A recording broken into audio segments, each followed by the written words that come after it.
তাড়াতাড়ি খেতে দাও। তো দেখো প্রথমেই থালায় ভাত পড়ে গেল। আজকে খুব গরম গরম ভাত না, আজকে হালকা হালকা গরম রেখেছি। প্রথমেই পড়ে গেল একটা কাঁচা লঙ্কা, তারপরে দিয়ে দিলাম একটা ডিমের অমলেট, তারপরে দিলাম ডুমুর, আজকে ডুমুরের তরকারি করেছি, তারপরে দিয়ে দিলাম এঁচোড়ের তরকারি,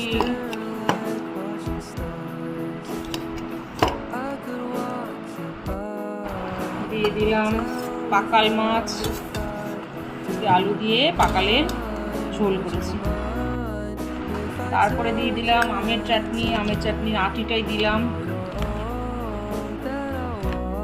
প্রথমেই থালায় পড়ে গেল ডুমুরের তরকারি, তারপরে এঁচোড়ের তরকারি, মাছের ঝোল, সব শেষে দিয়ে দিলাম আমের চাটনি। না, সোমবারের একদম চমৎকার থালি পুরো রেডি। 5 রকমের আইটেম, ডিম, মাছ, চাটনি, এঁচোড়, ডুমুর সব কিছু পেয়ে যাবে। নাও চটপট শুরু করো।